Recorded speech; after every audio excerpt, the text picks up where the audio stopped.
Hi everybody. Thank you again for joining me today. Isn't the weather glorious? I'm looking out the window, I can see beautiful blue sky. And yes, I have been in the garden. I'm already topping up my tan, which I love to do because I am a bit of a sun worshipper. I do like that sunshine. So I've been in the garden, although it's a wee bit noisy because my neighbour's having an extension done, so all I can hear is drilling, which yeah, and looking over the garden fence I can see they're kind of destroying the house. Oh my goodness, if I was in there right now I'd be panicking. They're just kind of taking a whole corner of the house away, and it looks a bit scary. Anyway, less of that. Hi Pat, how are you doing? How are you doing? How are you doing? Lovely to see you. Thank you for dropping me a message. I know someone's there anyway. Today, what am I going to talk about? Well, I've got a couple of things to tell you about, but I'm going to focus on patina.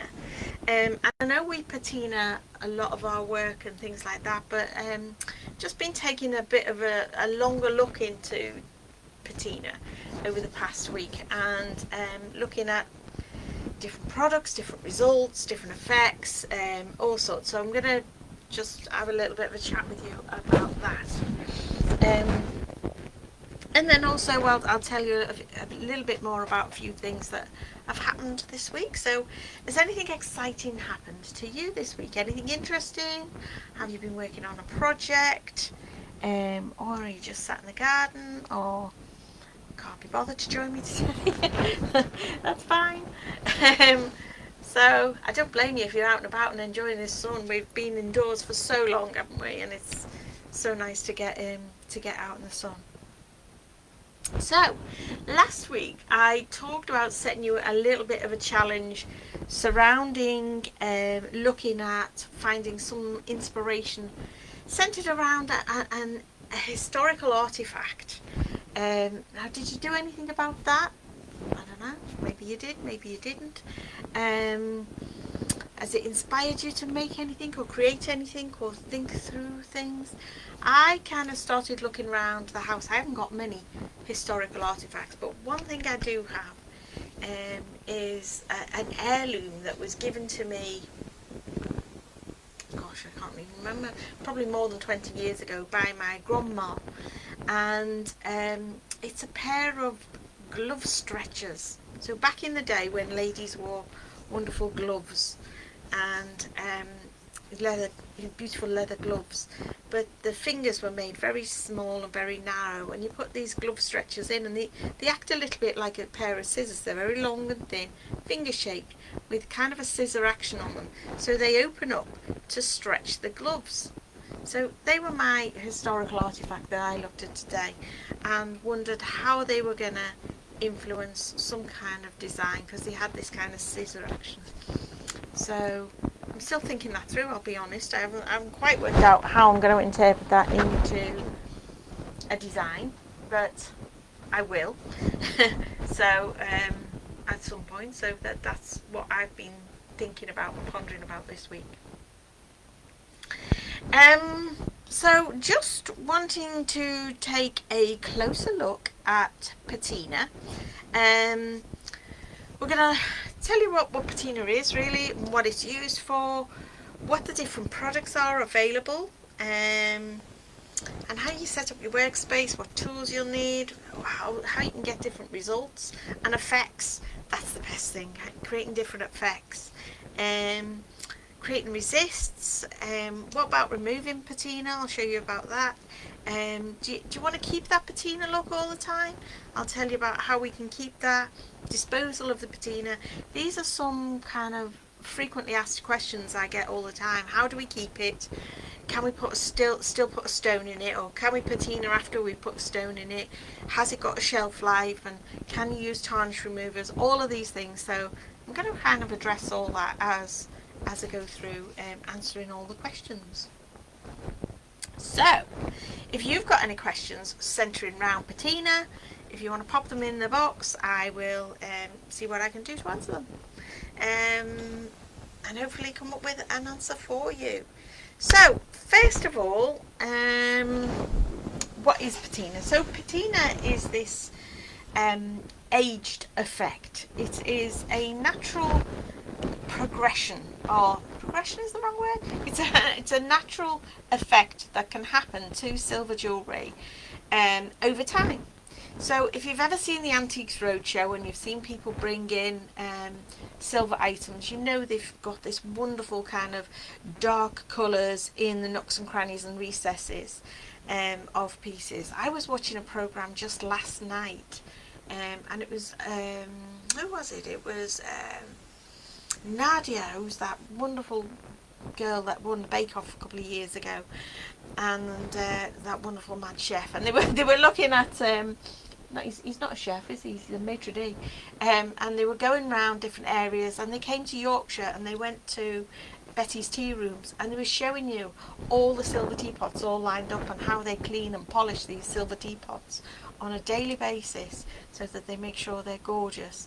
So they clean them every single day. So, you know, I'm not that fussy about cleaning my jewellery every single day. But I do love the patina effect that you can get on jewellery. Into the nooks and crannies, you can get this deep colour sitting in the recesses, and you can really be playful with that. And I think patina really works very, very well for silver clay, because it really pops out the definition of the textures and the patterns and things that we create in our pieces. So yeah, I patina just about everything. So patina is a natural aging process that can happen over long periods of time. Or for people like us that do metal clay, we might want to accelerate that process and get patina on our pieces on purpose. And it can make the piece look very, very different. I've got two examples here of pieces, just some really simple pieces I've made recently, and they're pretty much identical, and one's got patina on and one hasn't. So you can get, let's see if we can get these to the camera, you can get very different looks out of the same piece, one with patina on and one without patina on. So you can get these very, very different feels and looks to pieces just by adding patina, if that's what you want to do. So yes, you can either let something age naturally if you want to and get the patina on it, or we can accelerate it using a chemical process. Now there are lots of different patina products available. Most commonly I use liver of sulphur, but there is a platinol, there's XL gel, there's blackjacks and black max. Now blackjacks and black max I think are only available in the US. I've not actually seen them available here to buy, so you know, if you've seen them elsewhere, great, let me know, drop me a line. But I predominantly use liver of sulphur because I've got to know that really, really well, and I know how to control it to a point. Some of it is a little bit hit and miss, but there is a point at which you can control the results, the colours, the effects that you get from patina, and I really like to do that.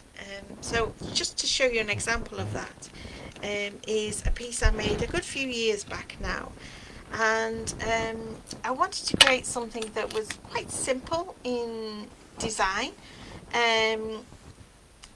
So the background of it was a very, very, very, very shallow texture, and I wanted it to look like very natural torn pieces of silver, which is what the colour I was going for, or the shapes I was going for. But then I wanted the patina to really sing, so you can probably see if I throw it around in the light and move it back, you can see it's kind of gold colours at the top. Oh god, I'm working backwards. Gold colours at the top, and kind of it fades out to these sort of beautiful iridescent blues and greens at the bottom end of this. And I created this by just making up a regular pot of liver sulphur and kind of dip dyeing these pieces in individually, and I'll go into that in a bit more detail. shortly. But yeah, you can control the liver sulfur, or even the platinol. I found that platinol one was quite aggressive, and I could control it a lot less. I just found the platinol kind of went on very dark instantly. No matter how much I tried to control it, it was very strong and hit the surface of the clay, of the piece I was making, and darkened it down very, very, very quickly. And I didn't feel like I had the control that I can get out of liver sulfur. So if you've had any better results, let me know.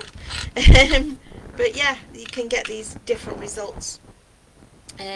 So yeah, the liver sulfur is what I most commonly use, because I can control this. The XL gel is great as well. I do use XL gel now and again.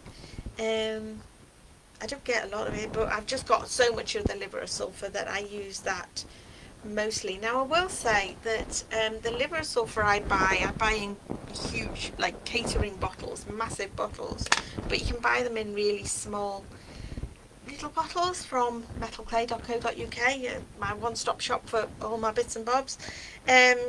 So yeah, you can buy it in small bottles, but I do tend to buy great big ones. But when I store this, I do store it in a cupboard under the sink, because it can kind of, what's the word I'm looking for? That probably lose its shelf life is the best way I can describe it. It can be affected by the light, and it loses its strength, and it can kind of lose its strength or its effect that you want to create. So I keep it stashed under my sink in the studio, and that keeps it in a fantastic condition. I don't find there's any problem keeping it stashed under the sink at all, in there. The only thing with working with patina, it stinks like crazy. It is the smell of bad eggs, which is not great.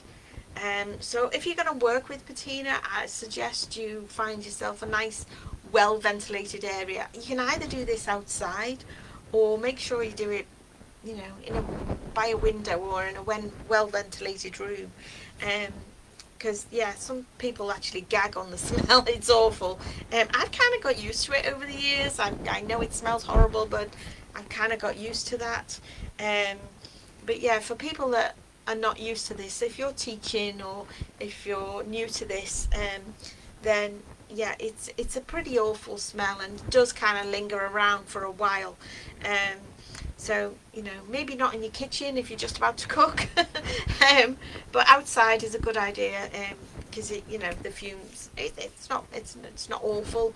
It's not nice smell, but it won't do you any harm. But yeah, you might want to do this outdoors. That's a good place to do it. So you don't need a great deal of tools, shall I say, to do this. You just need a couple of pots, and I use some little ramekins. I'm only ever mixing up a really small amount of time because of the smell. I only ever make it in really, really small batches at a time, and every time I am going to patina something, I tend to make up a new batch. So I don't keep hold of it for any length of time. I tend to just dispose of it, and I'll come on to disposal later. I'll dispose of it once I've finished with it, but I make up a fresh batch of liver sulfur every time I use it, and that way I know I'm going to get the results I want, I'm going to get the effect I want, because there's a little bit of control that I can do. So I'll come on to that. So you need a couple of little pots. As I say, I use small little ramekins or little pots, pair of tweezers, a dry cloth or a piece of tissue for drying the pieces out with, as you go along. If you think you're going to get splashy with this, then get some safety goggles. I've got safety goggles there.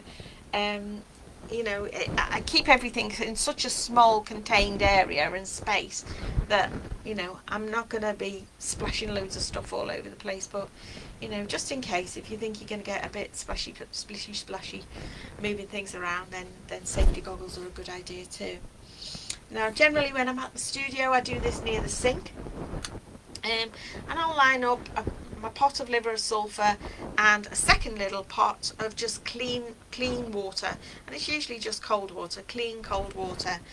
Now recently I've been reading lots and lots of things, and when I started doing patina in, I was always told patina and then neutralise the piece in water with bicarbonate of soda, and that's what I've been doing for years and years and years. But recently there's been something I've read a whole thread of things about bicarbonate soda actually is not doing a great deal. It's kind of a pointless exercise. So in my view, if the liver sulphur is not doing any harm, might not be necessary, but it's not doing any harm, you can opt to put like a quarter of a teaspoon of bicarbonate of soda in there if you want to. It's not going to do any harm, but it's not a major benefit either. Once you have oxidised your pieces in the liver sulphur solution, then you can go straight into cold water, and cold water will do the same. So job to kind of finish the oxidation process and just finish it off. So it's up to you. If you want to use bicarb, you can. If you just want to use cold water, you can. They'll do the same thing. So yeah, there's lots of information out there. See if you can find that thread if you're interested in following it. So how do I control my results? Well, when you're making up the solution, as I say, I work in really small little ramekins, and into a little ramekin I generally put some hot water. Now this may be hot water out the tap, or it may be from a kettle, but it's never boiling. It's hot but not boiling. I can get my finger in it and it's, you know, hand hot, if you know what I mean. So it's not just tepid or cool. It is quite hot. I use a hot solution. So hot water and some tweezers, and literally I have a little pipette like this. If I just grab my little pipette, I have a little pipette, and I literally take a little suck up a little bit of the liver sulphur out of the big bottle, because I've got giant bottles like this. If you've got the little bottles that you buy from Metal Clay, then it's got a little dropper on it anyway. So just 1 or 2 drops of the liver sulphur into the hot water. That's all it takes. Now, the hotter and stronger the solution, the quicker the reaction is going to happen. So if you want this to happen really quickly, then the hotter that water, if it's nearer to boiling point, then it's going to happen much quicker. If you put a lot more than 1 or 2 drops of liver sulphur in there, the stronger the solution, it's going to happen quickly too. So my 1 or 2 drops in hand hot water is enough for me, because I know how to control that then. Then generally I have a pair of plastic tweezers, and I pick the piece up and I'll dip it in and take it out, literally that quickly. Dip it in and take it out. And from that first little dip, you'll get like a sort of a copper tone. And then if you keep dipping, you can keep it in there and give it a good wiggle for as long as you like. Or you can keep dipping it in and out. It'll have the same kind of effect. As you're dipping it in and out and in and out and in and out, every time it goes into that solution, it'll get darker and darker and darker. And it'll go through these stages of these colours, going from sort of copper tones to gold colours to sort of iridescent colours, and eventually go into really, really dark brown. Now I find the liver sulphur doesn't actually ever go jet black. I know the Black Max does, and I know the Blackjack does, and the Platinol can go actually quite charcoaly grey, but again it never goes black in my view. It gets very dark, but it never goes jet black.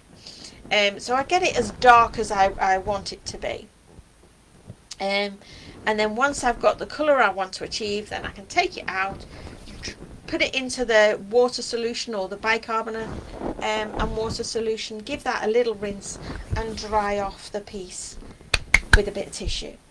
And then you're ready for polishing, and you can polish as much or as little off of that patina as you really want to, entirely your choice. So how do I get these iridescent colours a little bit more? So in order to control these beautiful iridescent colours, they are dip dyed into that solution, and sometimes I put into that liver sulfur solution, and sometimes I put a tiny squidge of washing up liquid, like dishwashing washing up liquid, into the liver sulfur solution as well, and it really helps to bring out these iridescent colours. And sometimes I will wash the pieces. What's important is before you start to patina is that you haven't got any grease or dirt or any polishing compounds actually on the piece itself, because they can act as a resist. So that can actually prevent the piece from taking up the colour. I was spotted on one of the other social media feeds. Was it earlier today? Tomorrow? Somebody's saying that they're not getting really good colours when they try to do the liver sulphur. So it could be that they've just got some greasy finger marks all over the piece, and that's creating a barrier to getting the colour attached onto the silver. So do make sure your pieces are grease free and they haven't got any greasy finger marks or anything else on there to prevent the colour from or the silver from reacting with the patina solution. So one way of doing that is, once you've fired your pieces, obviously, very often we give them either a little cursory way of brushing. If you've got a little brass brush, you can give them a little way of brushing, and you can do that under in the sink under some soap and water, again some dishwashing soap, and give them a little scrub, and that will take any greasy finger marks off if you happen to have touched them and things like that. So it's amazing how little you need to touch things to create a bit of a resist on them. So do make sure that the pieces are really, really, really clean before you dip them into that solution. So you can wire brush them, give them a little bit of a wash as well. And as I say, one of my favourite things to do is drop a little bit of washing up liquid into that solution to help with these iridescent colours as well.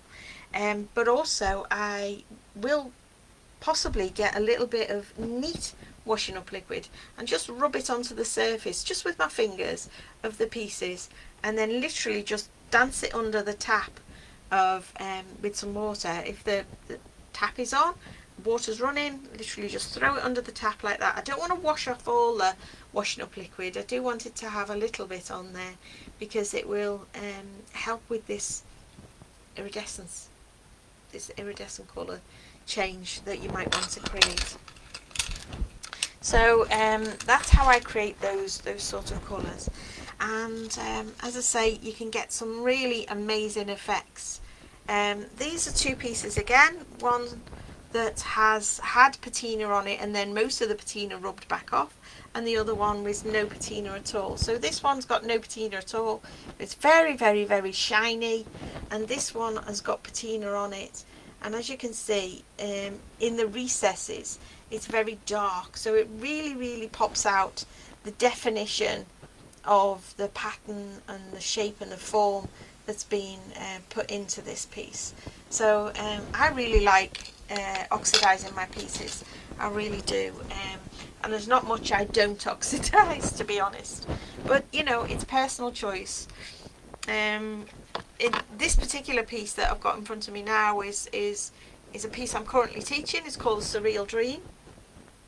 And I think if I hadn't have patinaed that, you would not be getting the definition of all of the hair and the snake and the skin and all of those details. I just don't think you will be seeing those as clearly. So, you know, it was essential to me that had patina on it. You know, it was a no-brainer. It had to have patina on it in order for it to look as good as I wanted it to do. Now, if you've never done patina before, then, you know, you might patina something and it looks shocking, or you're really not happy with it, or you want to take it off and you're thinking, how am I going to get rid of this patina? Now it's all over the piece. So one of the things you can do is to either just flash fire it again, either with a blowtorch.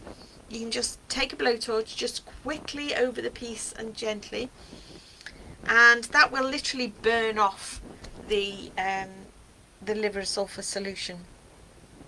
And maybe you've gone too heavy with it, or you wanted to change the effect, so just waft over a blowtorch and that will take it off again, and then maybe you are going to patina it again, or maybe you're just going to go back and polish it a bit more to a different finish and effect.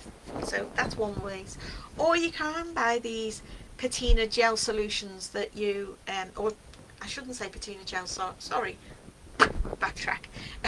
Tarnish remover is what I'm trying to say. You can buy tarnish remover gels, which you can soak your pieces in overnight, and that might be able, that sometimes removes a lot of the patina as well, and then you're back to probably just cleaning it up with a cloth as well. I've never used those tarnish removers because I like patina so much, and basically once I've done my patina, long term, if I need to clean my pieces up, I just use a cloth. And I love using these little sunshine cloths. These are impregnated jewellery cloths. I've got loads and loads of these, and I just buff my piece back up with a sunshine cloth or an ordinary jewellery cloth and some polishing compound. Whenever you're using polishing compound and a cloth, though, put the compound on the cloth, not directly onto the piece, and rub it in so that you don't get the compound sitting in, say, the nooks and crannies of all here. If you get the compound and stick it on the piece, then that's going to stick into all those little recess areas, and then it's hard to actually get it out. So put the compound on your polishing cloth and then polish your piece. That way you'll find it has a much better effect for polishing your pieces up. Now, in some instances, you may want to create a resist. So you might want to only put patina in very specific areas of your pieces. Now, you can make up a solution, as I said before, and use a little paintbrush and try and pinpoint the areas. If you're using a fine paintbrush, you might just want to paint it into specific areas. Sometimes the liver sulfur can bleed out into beyond the area that you wanted it for. If as the solution kind of carries on that effect of oxidizing the piece, it can bleed out a little bit further than maybe that little one tiny area that you wanted to put a little bit of oxidation on. But you can create resists to prevent the oxidation from happening. So that might be just painting on a little bit of nail polish, little nail varnish, clear nail varnish I would say, you can put onto the area if you want to keep that oxidizing area, or the area around a specific point. If you wanted to prevent that from being oxidized, then you can paint a little bit of nail polish on, or you can use a Sharpie marker pen. Now it must be a black Sharpie marker, don't use a coloured Sharpie marker because the coloured ones don't work so well. It must be a black Sharpie marker. So you can put black Sharpie marker on the area that you want to create the oxidation resist, then oxidize, and then just use on a cotton wool pad a little bit of nail varnish remover, and that will remove the Sharpie marker but shouldn't remove the oxidation. So don't be scrubbing at it, you just need to gently remove the Sharpie marker. That can be a resist, that can create a resist for your oxidation, or around the oxidation. So you might want to try that as well. So I've talked about removing patina and creating resists. So sometimes you might want to retain the appearance of that patina long term. Now, patina generally sticks in all the little nooks and crannies and recesses of areas. But if you've got some highlighted areas, high spots that you've got patina on and you want to keep it there, then long term, if you leave it untreated, the chances are it's going to rub off. You know, as it rubs against your skin or your clothes, the patina will rub away. So if you want to, excuse me, if you want to maintain it, and then you can buy things like resistance wax. There's one called Renaissance wax, which you can put on your piece, and I have used it in the past to put onto a piece. But I just felt it really dulled down. Excuse me. It really dulled down the. Excuse me, I've got a cough. Got tickle in my throat. Beg your pardon. It really dulled down any iridescence, like this.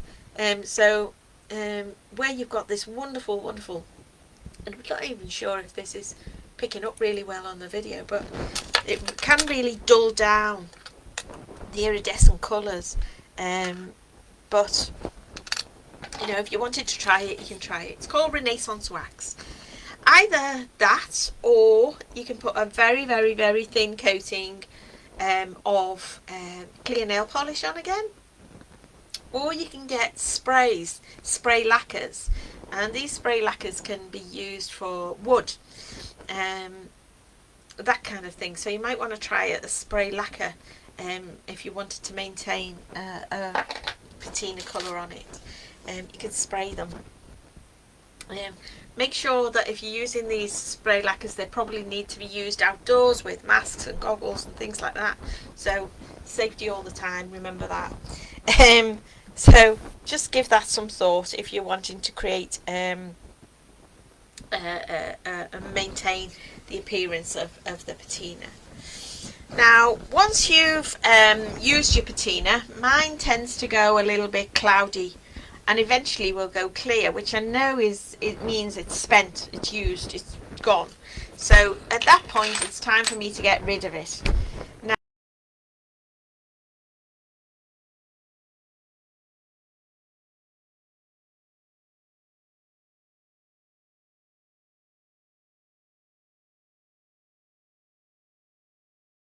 but I tend to throw it on the plants.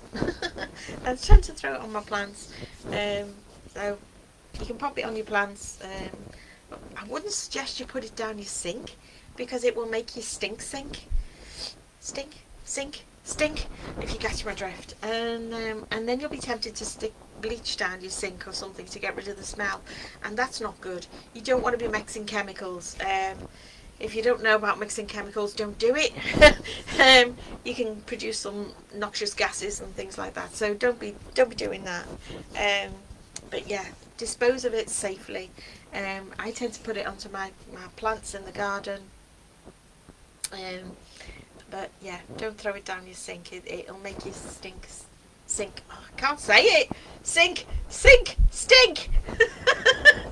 There you go.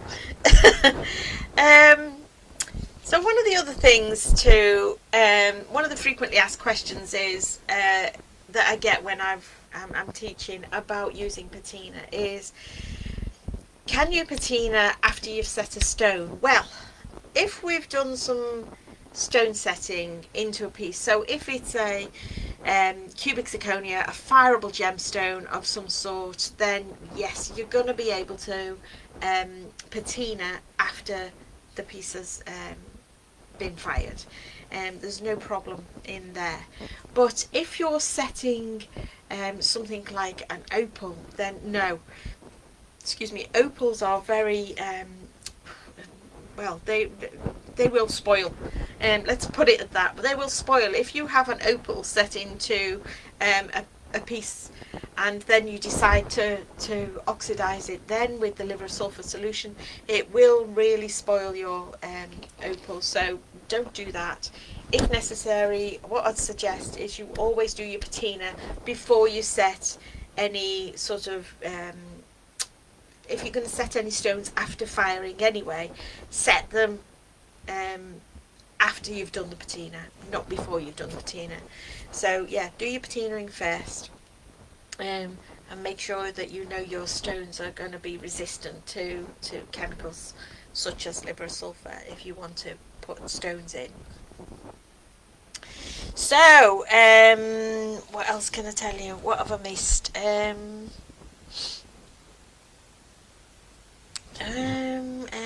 got some notes here. What am I going to say next? So I've talked about resistance, I've talked about removing, having a shelf life, disposal, keeping up appearances, tarnish remover. Is there anything I've missed? I don't think I've missed anything there, but hopefully, if you've got any questions,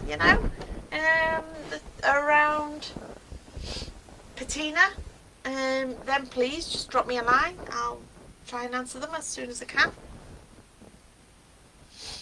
Hi Roz, I'm going to start looking at your messages now. Hi Roz, hi Sharon. I can't look and talk at this the same time. Joan, hi Wiz, hi Denise, Lynn, Teresa, Dawn, hi Candy, Carol, Anna, Truck, hi Truck. Made it this week. Linda, Leona, Nikki. Oh, there's loads of you. Fantastic. I thought it was all of my own, but just Pat. Oh, thank you for joining me. So I really appreciate people listening. Me waffling on. It's all right if you were in the garden, Nikki. It's okay. You'll catch up again, I'm sure. So if you've got any more questions around patina and the different effects that you can get off of this. I know Julia Ray, but I did it myself. Julia Ray, when she did a Masters Registry, one of the Masters Registry tasks that you had to perform, you had to do experiments with patina. And I did it myself, but I never saw the light of day. So I've got these experiments somewhere back at the studio, and I made a couple of little squares, probably no bigger than about 2 centimeter squares, and I made about a dozen of them and experimented with using different resists or different chemicals that you can work with the liver sulfur as well. So for me, I didn't want to go out and buy extra stuff. I just wanted to use what I had at home.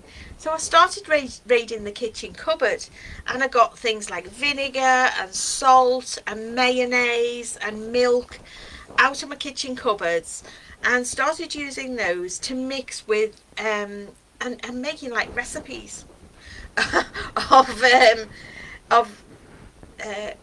liver sulfur and these various bits of milk or whatever, and trying to see the results I would get if I dipped these little pieces into the solutions. So I know Julia Ray did some, and she's got some on her own website. If you go into Julia Ray's website, click on the Masters Registry, and I think it's even on level 1. Right there, she's got a little sample board. So, hi Truck, hi Emery. So I think she's got a little sample board there, and you can see the things that she used. Maybe I should post that. I'll go back to my studio and see if I can find the one I did, and I'll post it into this Facebook group. As soon as I found it, I'll pop it on there, so you can have a look at what I did and played around with and the effects I got. So that might be something you want to have a little play with to experiment some patina experiments yourself. Now you probably need one little thing. You can cut yourself a little square, try something, take a photograph, keep a record of it, and you can use the same thing by burning it off and try again with something else, etc, etc. So you don't need half a dozen samples, you may only need one, but you could experiment with different solutions, different varying things to get different effects as you go along.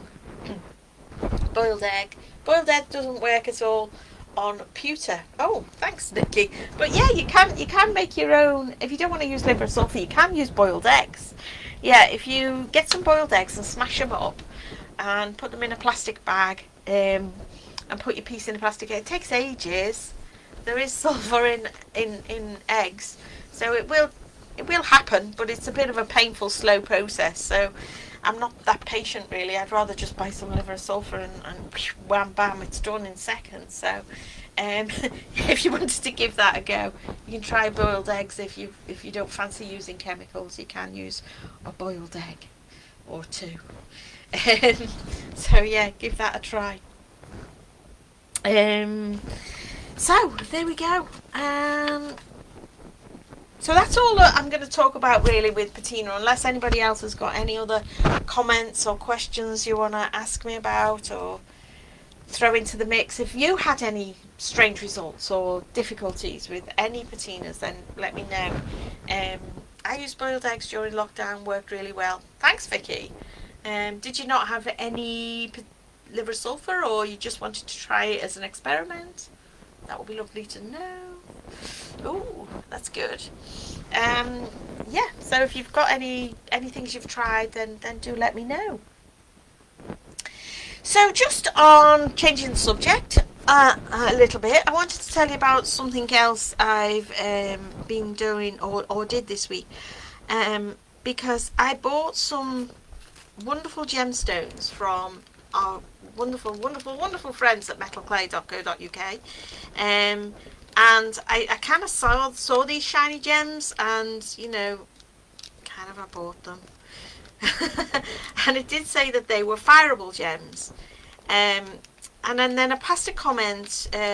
Joy Wignall had made a beautiful piece with Helen Dry on her little, was it Art Deco project that she did, and she'd used these same gemstones, because I said, oh, are they those gorgeous bicolour gemstones?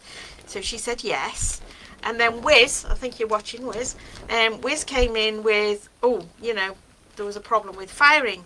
So, Wiz, if you're there, do you want to tell everybody about the advice you'd give on if you want to fire these wonderful bicolour gemstones?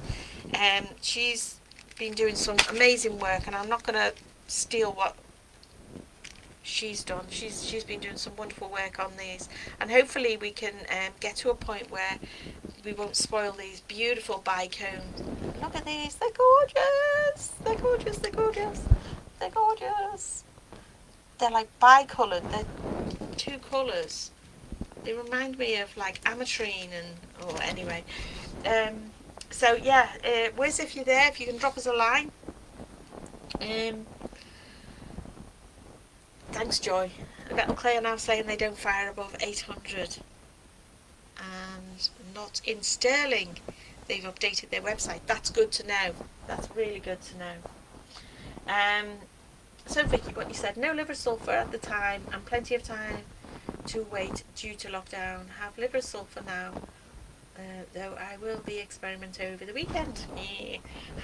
So post your pictures if you've got any.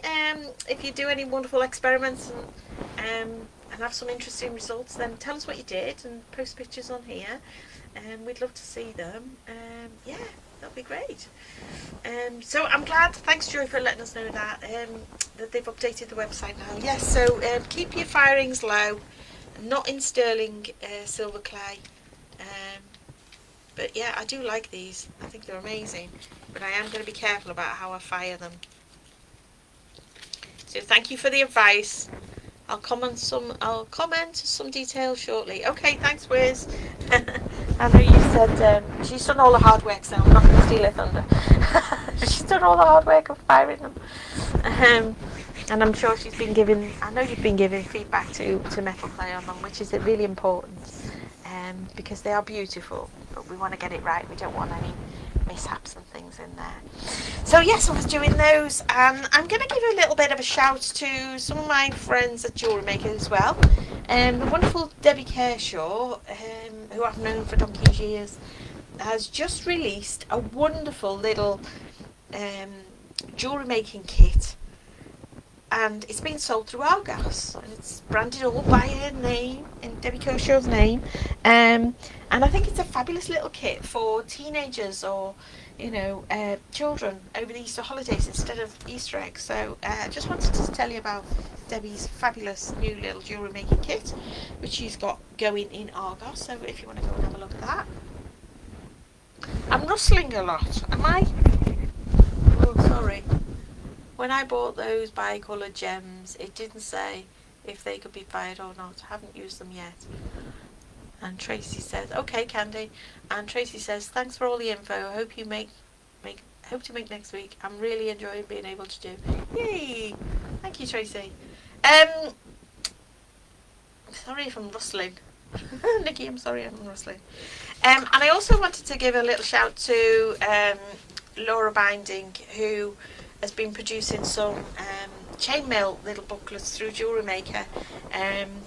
So yeah, at Jewellery Maker now, things are changing as always, and we've been asked to produce these little booklets. So I produced one which got launched about 2 weeks ago, week and a half ago, and Laura did one this week on chainmail, which is brilliant too. So if you're interested, go onto Jewellery Maker's website and you can go and find out some of the different jewellery making techniques. If you're into chainmail or into seed beading or other beadwork, then there's some great little project tutorials coming out through them as well. I also wanted to do a shameless plug for some new Zoom classes I'm doing, which are on my website now, and I'll be promoting them as of tomorrow. They're going on my MailChimp, and I'll be all over social media tomorrow giving these a plug. And a few of them are the spinner ring. We'll be doing spinner rings. So this is going to be a Zoom workshop, and we're going to make two styles of spinner ring. One, the anti-clastic spinner ring, so that's the sort of the hollowed out V-shaped or U-shaped ring with another ring on top of it, and the other one is the ring with the walled sides as well. So we'll be making two of the spinner rings on the Zoom workshop. It's a full day's workshop. And then another one I'm doing is the Inner Spin project, which is this one. Now I created this a couple of years back for a project I was working with Martin Tufnell, who is an amazing lampwork artist himself and supplier, and he runs a conference called Flame Off, and I was invited to go and teach at Flame Off, but wanted to combine, because it's all about making lampwork beads, I wanted to combine a lampwork bead with a piece of silver. So I came up with this project, which I call Inner Spin. So if you can see it, this is one. So the little lampwork bead in there rotates freely. That's one version. I've got another version somewhere here. Oh, here. It fell off its chain. But this is another little version of it. But this, where that one rotated in that axis, this one rotates on this axis, so it moves around that way. If I can get my fingers out the way, you can see it moving like that. There you go. So this one's that shape. So I'll be doing this project called Inner Spin, and this is going to be a Zoom workshop as well. And then the other one is my hinged cuff. I know I did this at YCMI, but there was a lot of people that missed the workshop as well at YCMI, and I've done something similar, the big hinged cuff for Jewelers Academy, but I'll be doing the hinged cuff as a Zoom workshop as well. So if you're interested, please get onto my website, www.craftworks.co.uk, and that's my shameless plug. Oh, thank you. Who's posting links to metal clay? Thank you very much. With all the information. Where's Tracy? I'll message you some photos and add. My first firing was in sterling at 850 and lost all its colour, and then started test firing, lose, and got 800 before. Hang on, jump in. Let me read it all. Before started to fade. My recommendation is never to use sterling, and thought is the copper in the sterling reacting with the stone. I've been firing at 750 Celsius in 999 with no problems. Can I add I've been having similar issues with the smooth stones too. I'll find out what they are called. Smooth stones. Okay. If any of you get the chance to do this Zoom project, it's a fantastic release. I did the work. Oh, thank you, Truck. You're talking about this one, Truck. I think you're talking about the inner spin one, aren't you? Spinner pendants, brilliant. Thank you. Yeah, these little spinner pendants. So yeah, there's Zoom workshops. They are already on my website, but we'll be blasting them for social media tomorrow. They go out on my MailChimp, so we are going to be limited numbers because I can't cope with too many people there on screen. So if you're interested, the lampwork bead one, yeah, you've done this, haven't you, Truck? It's a fun project to do, yeah. Now, it doesn't have to be a lampwork bead that goes in there. You could make your own silver clay bead in there too. So, thanks, Wiz. Got your pictures as well. So it could be a silver clay bead that you pop in there as well. So, lots of options for you if you want to create something like this. As I say, information's there on the website. So once you've clicked to register, we then send you all the tools list and all the rest of it, and all the nonsense blurb that you need to know about getting yourself set up and ready and using Zoom and all that sort of thing. We put that into a little pre-course information pack. So yeah, we don't put all that blurb on the website because it gets a bit heavy reading. But once you've registered to do it, we'll just make sure that everybody knows what to expect. So Joy, when I fired the bicolor colours successfully in 800, they were open at the back, and the 800 enclosed one lost colour. Oh, that's interesting. So lots of great information and details there. So thank you for sharing that information, Joy and Wiz. I really appreciate that. I think lots of people will too. So what else have we got there? Any more? The spinner project is fantastic. Wiz, this is the pendant of mine you loved. I made the silver bead to go in it. Yeah. I did this. God, it was a couple of years ago. I'm trying to remember when I did this for. How many years ago I did this for Martin Tufnell for the Flame Off conference. But yeah, and it's kind of been sat in my drawer. I think, well, I've taught it a few times, but probably not enough. So now's the time to get it out again. So here we go. This is the little spinner one and the hinged cups. So, I'm going to say thank you very much for joining me today. I'm kind of dried up with what I need to tell you. Talked all about the patina, done my little shameless plugs. Don't care. And just check I've got nothing else to tell you about. No, bits of paper. No. All I'd like to say is have a wonderful, wonderful Easter. Is there a magazine like there is for knitting?